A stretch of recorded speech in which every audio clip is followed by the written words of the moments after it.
Vamos lá. Então, assim, ó, falando um pouquinho sobre as máquinas e equipamentos que não se iniciará hoje, né? Então, assim, algumas curiosidades que eu trago para vocês, né? As CATs, as comunicações de acidentes de trabalho relacionadas a máquinas e equipamentos atingem 43.173, isso aqui em 2023, atingiram, com 64 óbitos. O setor mais tem registro de CATs, é o setor, é o comércio varejista, né, de nossos especificados, supermercados, tá? Comércio de varejo, supermercados.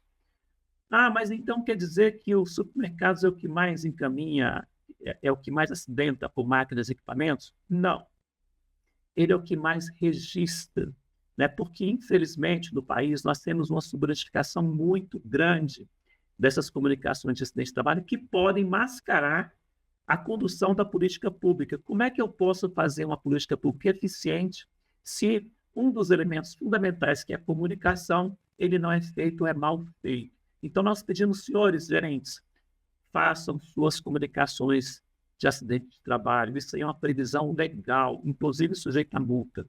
O CBO, aquela ocupação que mais se acidenta com máquinas e equipamentos, é o alimentador de linha de produção, a parte do corpo mais atingida é o dedo, e o agente causador, a gente tem vários agentes causadores, são as máquinas geral, mas pode ser vários outros, tá? Mas assim, ele é colocado mais no geral, que são máquinas e equipamentos. Muito bem. Então, assim, ó, nós estamos falando sobre responsabilidade civil e eu vou começar a falar sobre um problema, sobre o problema que todos nós temos que resolver, que é a quantidade de acidentes.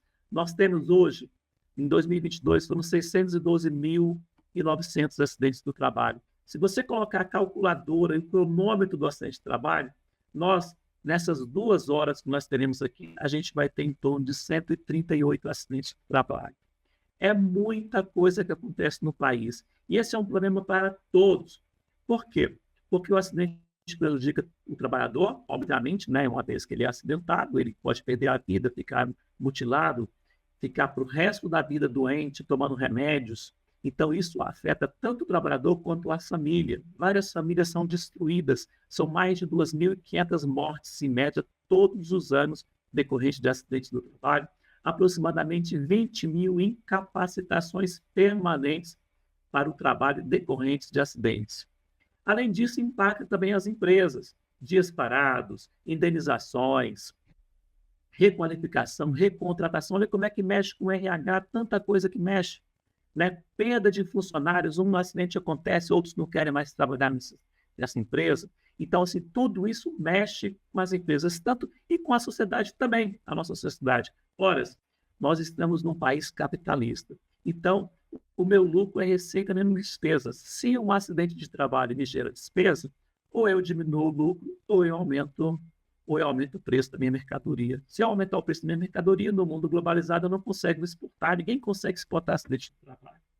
Então, a sociedade também paga. O custo de acidente do trabalho, as perdas de acidente de trabalho estão incluídas nos preços dos produtos e serviços que nós consumimos. Então, a gente tem que fazer alguma coisa para mitigar esse problema, né? No Brasil, nós temos um sistema de proteção ao trabalho. Nós temos um ordenamento jurídico forte, constituído pela Constituição Federal, constituído pela Constituição, não ficou bem, né? Mas, enfim, formado pela Constituição Federal, CLT, decretos, portarias, normas regulamentadoras, enfim, nós temos um leque grande jurídico que protege o trabalho. Fora da empresa, nós temos a inspeção, o Ministério Público do Trabalho, a Justiça do Trabalho, Procuradoria, né? Dentro da empresa, nós temos CIPA, SESMIT, empresas de assessoramento e consultoria. Ora, a pergunta que fica, se eu tenho esse sistema de proteção, uma proteção forte, por que ocorrem tantos acidentes no trabalho? O que está acontecendo no nosso Brasil?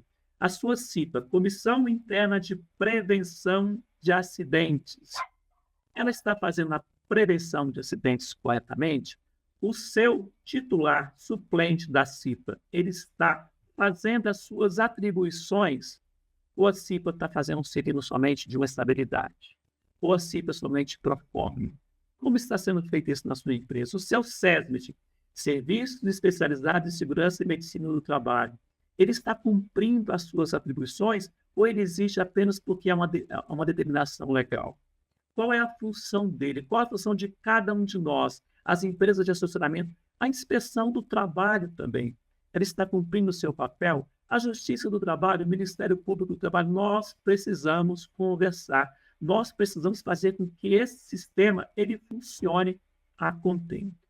Ora, eu quero falar aqui que as normas decorrentes de prevenção de acidente do trabalho, as 38 normas regulamentadoras, né, nós temos duas que não estão funcionando, elas são normas discutidas, elas são assim, tripartite, três partes, governo, empregadores e trabalhadores, elas são combinadas. Então, o que é combinado não é caro, não é barato, tem que ser divulgado e cumprido. Então, a gente precisa saber por que as normas não chegam, muitas vezes, nos locais de trabalho, por que as normas não chegam aos empregados.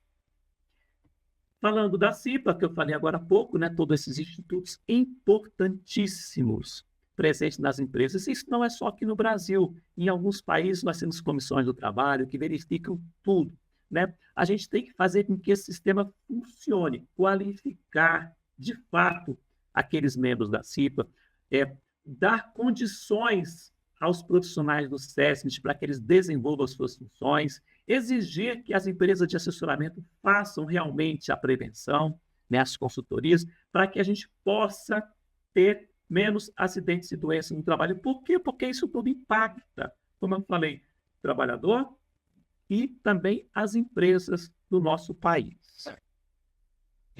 Né? Fora da empresa, como eu falei agora, a gente, inspeção do trabalho, que a gente precisa se reinventar. Quem sabe a gente não coloque mais tecnologia na nossa inspeção, para que a gente possa ter aumento do nosso alcance, né?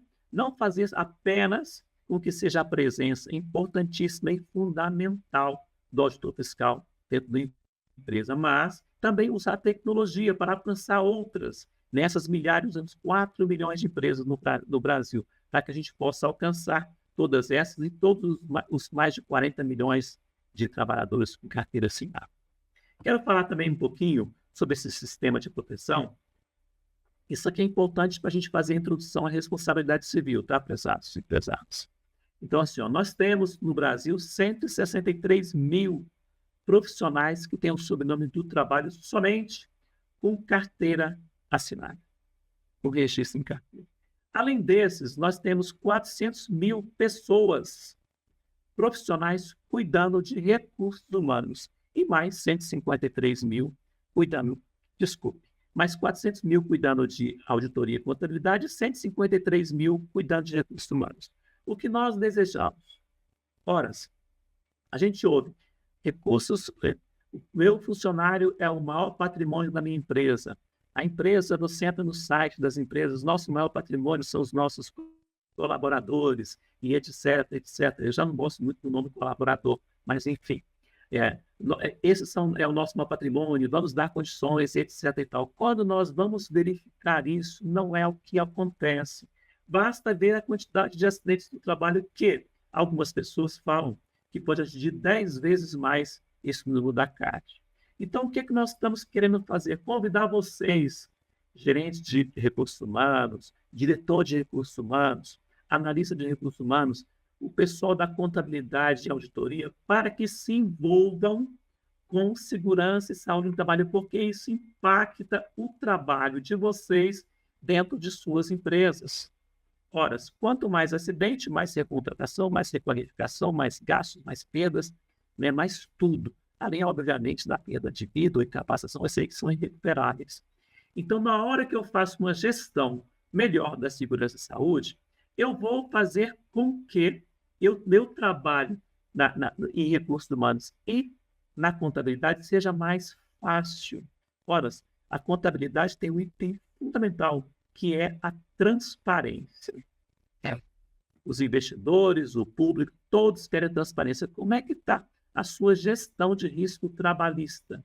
Ora, se você sofre uma ação regressiva, como o doutor Fábio falou agora, se você sofre uma ação de indenização civil, isso vai impactar seus números? Certamente. Então, a gente tem que ter a clareza disso nos nossos demonstrativos contábeis. E convidamos vocês a participarem conosco da segurança e saúde no trabalho. Muito bem, uma vez visto esse sistema de proteção, vamos falar um pouquinho sobre a responsabilidade civil decorrente de acidente de trabalho. Aqui eu quero falar assim, ó, vou falar de uma forma bem simples, tá? Primeiro, eu preciso dizer o que é um acidente do trabalho. É aquele decorrente do exercício do trabalho. Ora, eu tenho hoje é muito comum o trabalho remoto, né, em que muitas pessoas trabalham longe fisicamente da empresa.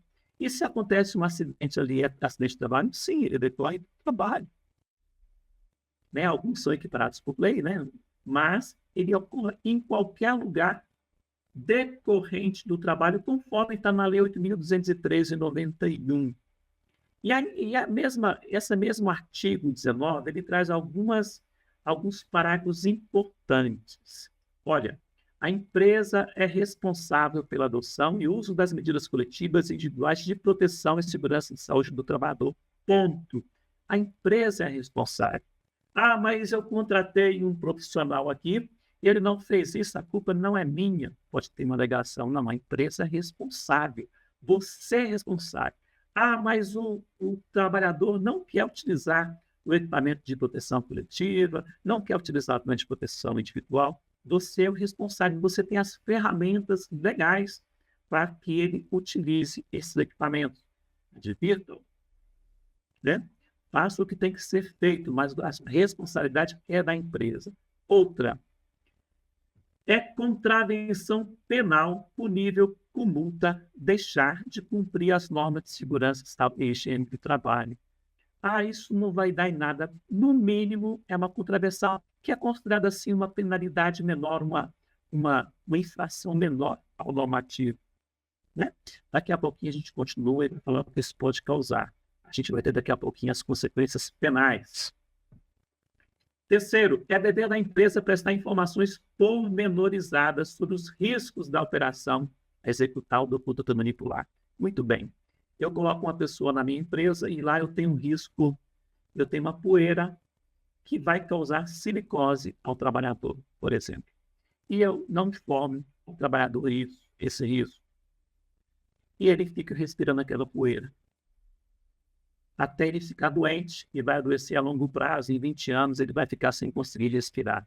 E várias outras situações. Eu estou trabalhando aqui como frentista de um posto de combustível e eu não tomo cuidado com vapor de benzeno. Ora, será que isso não vai causar? Isso pode dar um câncer. E eu não falo para o trabalhador isso e ele chega, muitas vezes, gente sendo gentil, né? E fala assim, olha, você quer que eu enche um pouquinho mais o tanque, é só ter um desligue. E a gente pede que faça um pouquinho mais, né? E aquilo ali pode causar um câncer ao trabalhador e sem ele saber. E várias situações de risco que a gente coloca o trabalhador, ele tem o direito de saber os riscos existentes, por isso que tem o programa de gerenciamento de risco, e exercer o seu direito de recusa. Ninguém é obrigado a perder a sua saúde ou a sua vida. Ele tem o direito de recusa. Muito bem. Continuando. A responsabilidade civil, então, é um princípio jurídico que estabelece uma obrigação de reparar os danos causados ao trem ou ao seu patrimônio, né? Assim, ou seja, se alguém causa o prejuízo a outra pessoa por ação, omissão, surge a obrigação de reparação desse dano por meio de uma indenização, né?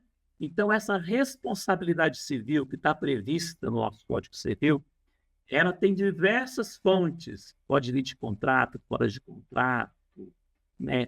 Atos ilícitos, atividades perigosas, diversas situações podem causar essa obrigação de reparar o dano. E dentro do trabalho, o que isso impacta?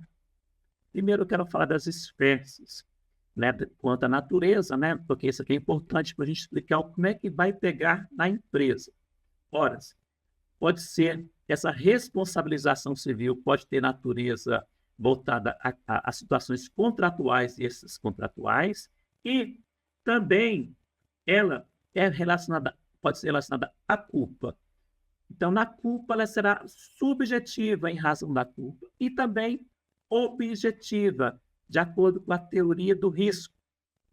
Então, a teoria do risco diz-nos o seguinte: todo prejuízo deve ser atribuído ao seu autor e reparado por quem causou, independentemente de ter ou não agido com culpa. Resolve-se o problema na relação de nexo de causalidade dispensável qualquer juízo de valor sobre a culpa, conforme a lição de Cavalieri. Muito bem, o que você quer dizer com isso? Vamos lá. A gente vai utilizar a Constituição Federal no artigo 7º, inciso 22 e 28. Os são direitos sociais, são direitos dos trabalhadores urbanos e rurais, além de outros que visem a melhoria de sua condição social.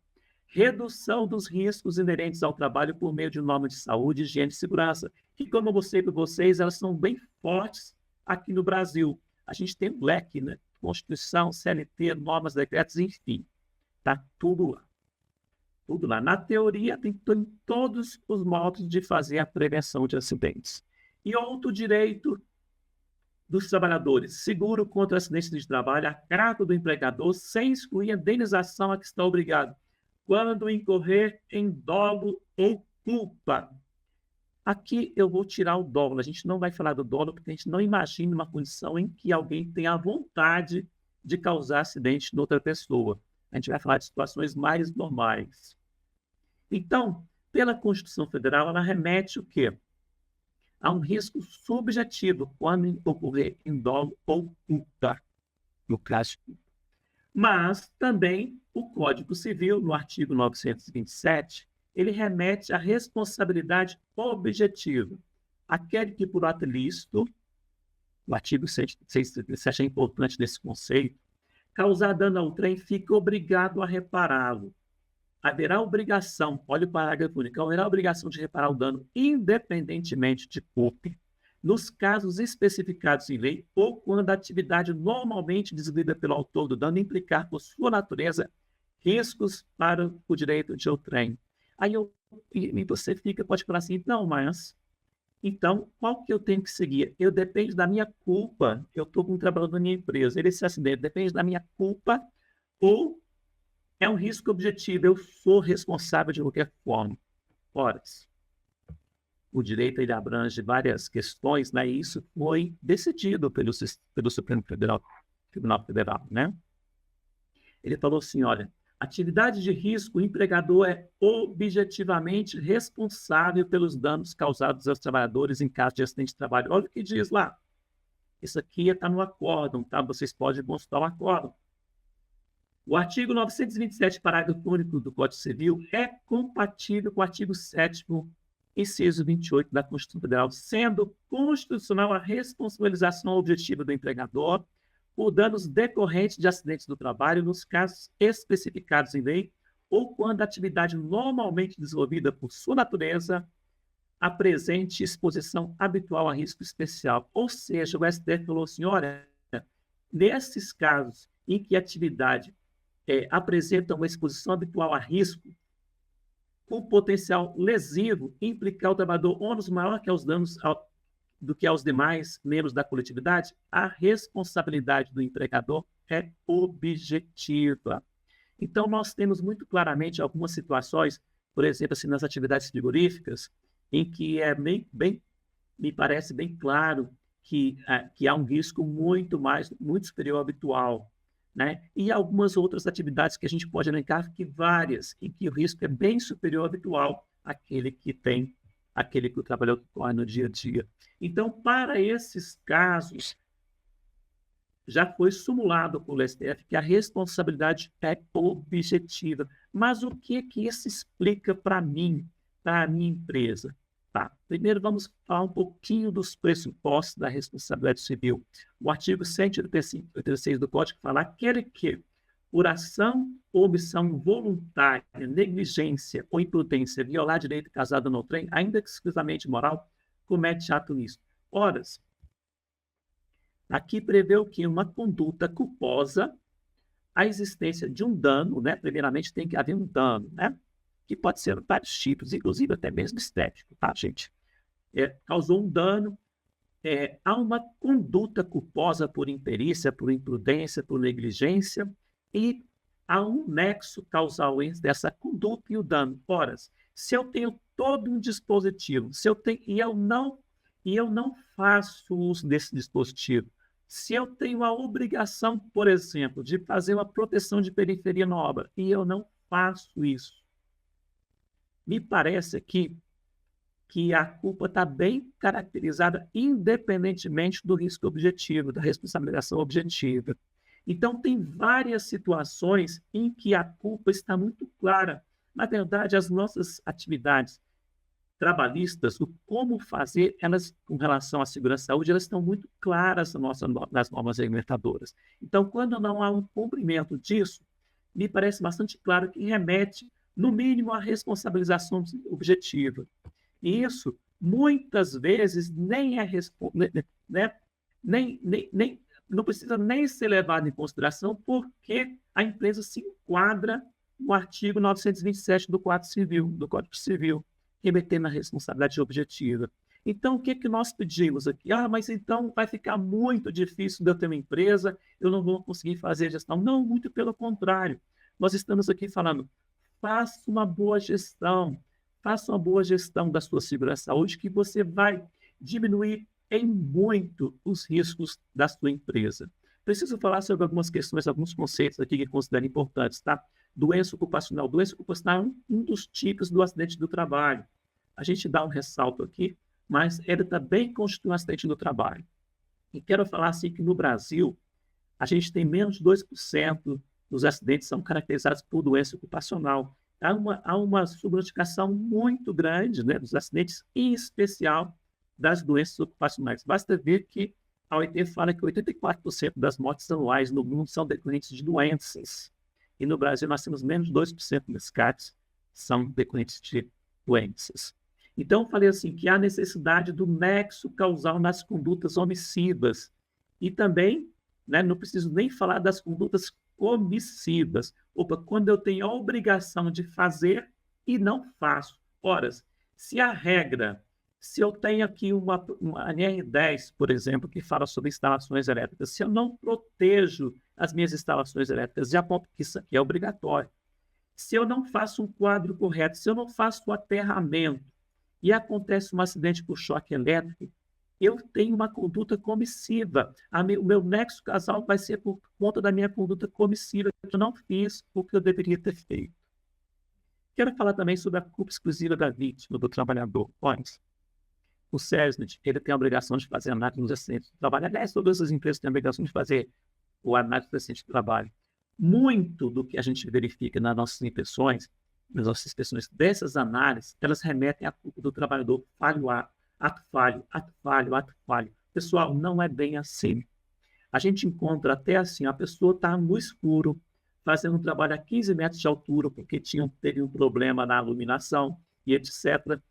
E a pessoa caiu porque não tinha proteção contra quedas. E o relatório apontou, é um ato falho. Pesados, isso não ajuda em nada o processo, tá? Isso não inibe a culpa ou a responsabilização objetiva da empresa e não contribui para a diminuição dos acidentes na sua empresa. Você tem que fazer uma análise e apontar as causas latentes, subjacentes, as causas realmente que deram origem ao acidente do trabalho. Não, o trabalhador colocou a mão debaixo de uma prensa e aí teve o acidente e ele perdeu a mão. Ora, mas será que ele poderia ter acesso a isso? Cadê a sua cortina? Cadê a sua proteção? Então, assim, vamos melhorar as análises. Essa culpa exclusiva da vítima é, muitas vezes, uma absurda. A prova do dano. Aí, quero falar, senhoras, nos casos de culpa, você pode me dizer, não, mas o trabalhador tem que provar que a empresa teve culpa no seu acidente. Eu quero falar o contrário, tá? Pelo princípio da hipossuficiência do trabalhador, a empresa que é obrigada a provar que cumpriu todas as normas regulamentadoras, que não é a culpada, quando não for responsabilização objetiva, pelo acidente do trabalho. Já falei um pouquinho sobre os acidentes de trabalho e quero falar, sim, que a responsabilidade Civil não afasta a responsabilidade criminal. São dois institutos diferentes. Daqui a pouquinho nós vamos falar sobre a responsabilidade criminal. Eu vou trazer aqui alguns exemplos que encontrados pela fiscalização, tá, gente? Isso aqui foi feito. Primeiro, da esquerda ali é uma serra circular. Ela, obviamente, não tem nenhuma proteção. Eu, quando fazia fiscalização, eu falava assim, que o nível de proteção tem que ser o nível mãe.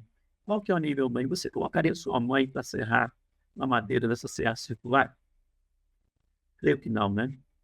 E muitas vezes o trabalhador é colocado aí dessa forma, sem treinamento, sem qualificação, e faz e sofre um acidente e fala, não, a culpa é dele que não teve cuidado.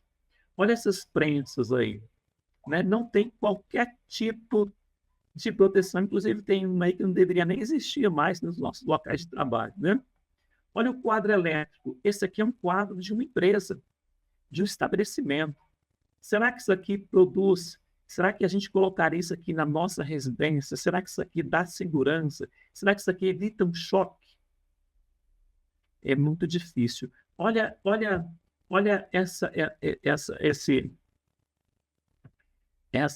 esse compressor. Olha como é que ele está. Olha a coifa, totalmente desprotegida. Aquilo ali faz uma alta giração. Se a gente colocar a mão ali, a gente vai se machucar.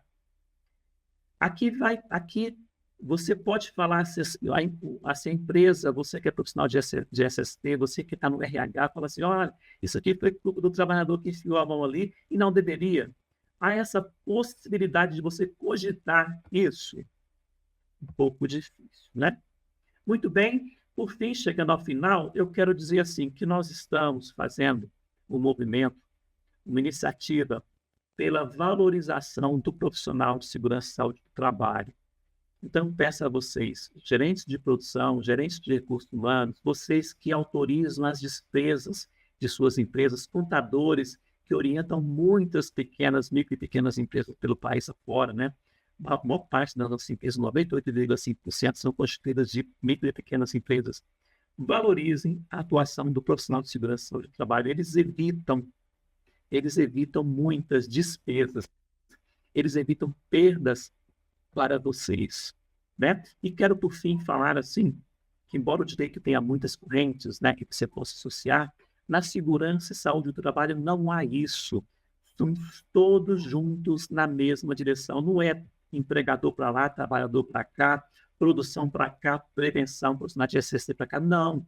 Quando nós atuamos com sinergia, a gente vai produzir mais, o trabalhador vai ter mais produtividade, a sua empresa vai ter mais lucratividade, você do RH vai ter menos rotatividade, você vai ficar muito mais satisfeito com os resultados da sua empresa e você vai ter um ambiente de trabalho seguro, sadio e produtivo. Isto posto, Ian, por gentileza, tira esse slide daí e vamos dar continuidade. Falamos um pouquinho sobre responsabilidade civil decorrente dos acidentes de trabalho. Considerando o seguinte, tá? Se você não tomar esse cuidado, você pode receber uma indenização judicial, você pode receber uma ação regressiva. Perfeito? Ian, por gentileza.